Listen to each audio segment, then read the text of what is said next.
The 15-Point Plan is part of the Win Make Give podcast network.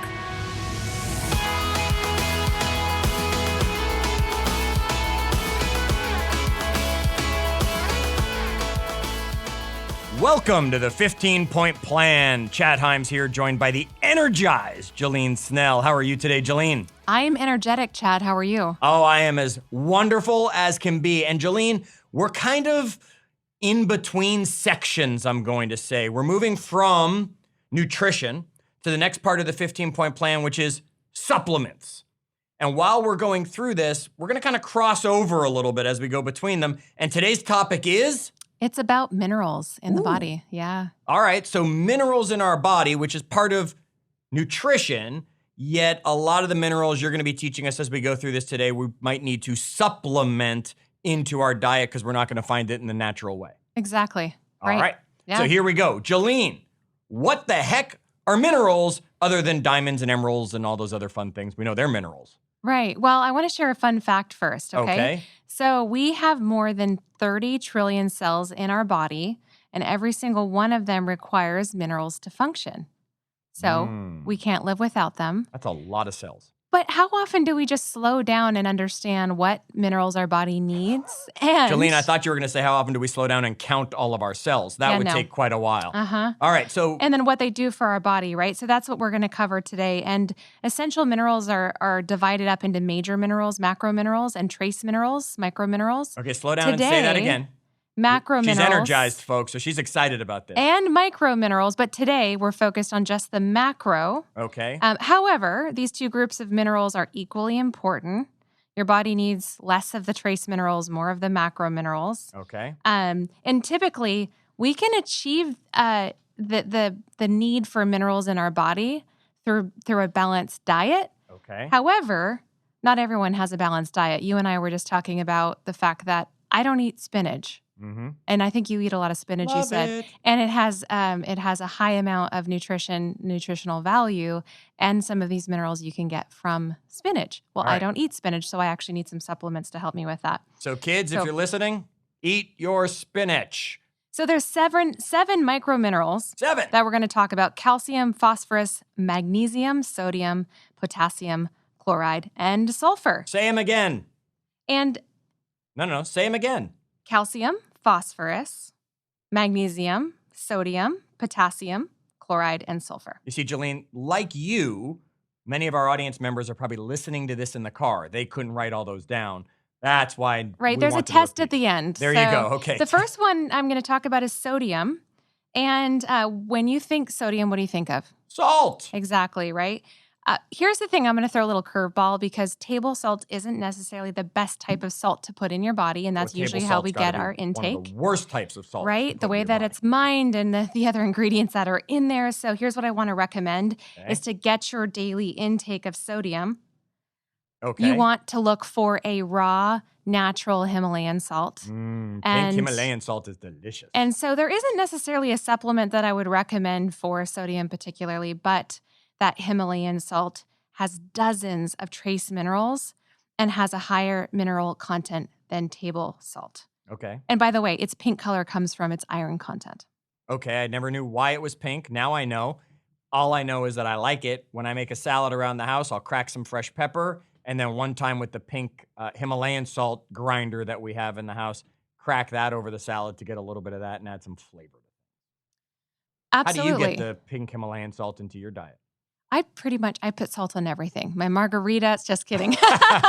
Everything I eat, I put a little bit of salt on typically, especially if it's not previously salted. So now I got an idea for a new bar. Okay. Yeah. Yeah. Pink Himalayan salt margaritas to be healthy. A pro tip too, if you put a little pinch of that Himalayan salt in your water in the morning, it slightly raises your blood pressure just enough to give you energy to start the day. So it could be an alternative to coffee that does not break something like an intermittent fast. Oh, well, I'm going to remind you of that sentence. I need that. As we keep moving forward. Jillene, what's the next mineral on the list? Chloride, it's needed to help regulate the volume, pressure, and composition of fluids in the body. It's truly an essential component of digestive juices in the stomach and overall digestive health. All right. And so what's interesting is the key difference between sodium and sodium chloride is that sodium is a chemical element, whereas sodium chloride is a compound That would containing make sense.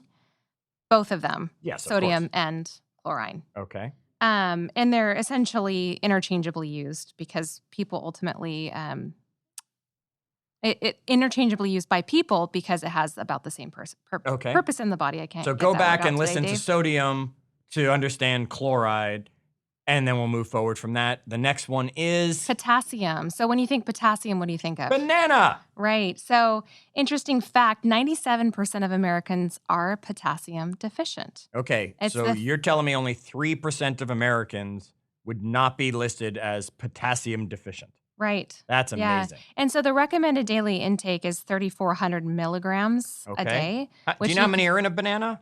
Just to put you on the spot? No, I don't. We should. I'm gonna Google that while you Google keep that while talking. we talk about this.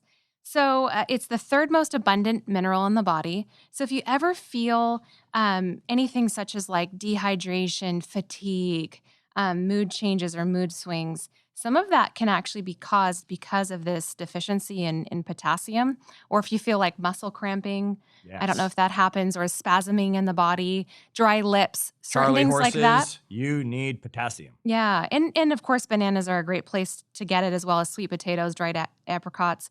And then, of course, just look to see what your multivitamin has in there for milligrams, because you just might need to add more or get a separate supplement containing potassium, because a multivitamin contains about 100 milligrams, and your daily intake is about 3,400 or more. Okay, so Jillene, you said the best place to get it was? Bananas, sweet banana. potatoes, dried apricots. And I want everyone to know, I just Googled it while we were talking. A banana, a medium banana, has Okay. approximately 422 milligrams of potassium. And you're telling me my daily recommended intake is? 3,400. Okay, so that's like 8 to 9 bananas you have to eat a day to be considered getting the right amount of potassium into your world. Right. So this is just looking at what are we eating that contains this mineral and what might we need to supplement. Yes. And then look at the milligrams. Of course, talk to a doctor about this and they can help you. Of course. So check the out those balance. labels on those multivitamins, or make sure you're purchasing the right supplements for you based on what's missing. Jillene, keep going through them. What is next? Yeah, so calcium, it's a mineral that our bodies need to maintain and build strong bones. Interestingly enough, our body can store calcium, but it can't produce it. Well, And that's why we need to get it from foods and dietary supplements. Okay. And the recommended daily allowance is 1,000 milligrams per day. And I'm going to give you a little comparison here. If you eat like a soy yogurt, which is one of those small containers of soy yogurts, you would get about 241 milligrams of calcium in that yogurt. Okay. Versus your recommended daily intake of 1,000. All right, now, folks, I want you to hear this, because I'm gonna throw the curveball in here that Jillene wasn't even planning on. Calcium is excellent, of course, for everybody, yet men probably don't need to be taking any sort of calcium supplement. It's actually probably not a good idea for men to take additional calcium. Right. Okay. Well, as women get older, our bones Yes. can be affected by the lack of calcium. And so you'll see women's vitamins actually have a higher level of calcium in them. Correct. And Nita takes a calcium supplement every day into her supplement package. I don't take that one as we're going through our supplements in our house. Jillene, next is Phosphorus. Oh my goodness. Right. Not something that you study unless you're taking chemistry as much, right? I wouldn't think so. It actually does an impressive amount of work for the body. It protects cell function by acting as part of a barrier, the cell membranes that separates what's inside cells from their environments. And it participates in the inner working of cells and transmits genetic information to one another. It's responsible for getting oxygen to your cells. It helps in muscle contraction, regulating your heart rhythm, and helping nerve cells communicate with each other ultimately. Wow. So it does a lot of work. And so the recommended daily intake is 700 milligrams. Okay. And you can get that through like meat, dairy, oily fish, seeds. It's not necessarily found in multivitamins like a typical multivitamin. Okay. So you'd actually have to look outside of that to find a tablet containing phosphate. I'm going to tell most people the single best supplement. If I were going to just say you could only take one supplement, it'd probably be fish oil. And I'll bet you most of the fish oils out there are giving you what you need in the phosphorus as one of the important minerals that Jillene is talking about here.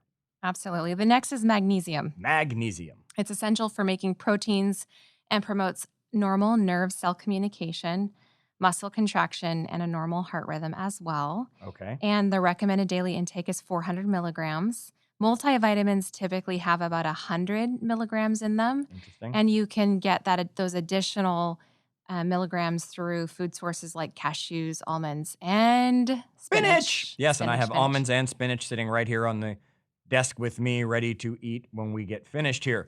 Last one on your list, Jillene. You're running us through these quick because we like to keep sulfur. our time short. Sulfur, you just said. Yep. Tell us about It it. contains 2 amino acids that are used in most of the proteins in the body.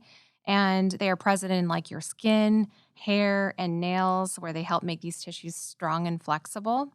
What's interesting is because sulfur is abundant in nature, Okay. it's not usually classified as a required nutrient in the diet.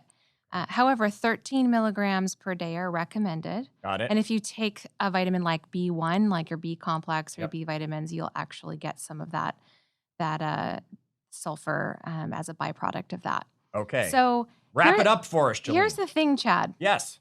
Let's go back to where we started because our bodies contain more than 30 trillion cells that we need to respect and take care of because of the tremendous work that they do for our bodies. Yes. So what we want to do is just look at where we might be feeling deficient in our energy and in like our overall body health, and then see if we can trace it back to maybe one of these minerals and potentially having a deficiency like calcium, like even sodium, right? Because Yep. people say salt is bad and salt gets a bad rap, and it could create a deficiency because of that.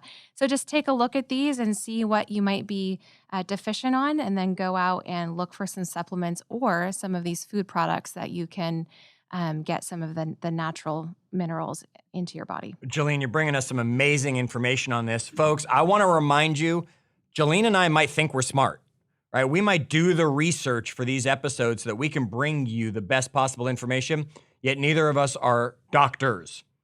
You want to get true information? Go to the doctor, get a test. You can find out where deficiencies are in your system. There are plenty of companies out there that'll do it, plenty of doctors that'll do the test, plenty of nutritionists that can help you with it. We are bringing you the overview here at the 15-Point Plan because our goal is to continue to help you be healthier and happier and have more energy in each and every day. Folks, we hope you've joined us in our Facebook group, facebook.com/WinMakeGive, because we are part of the Win, Make, Give podcast network.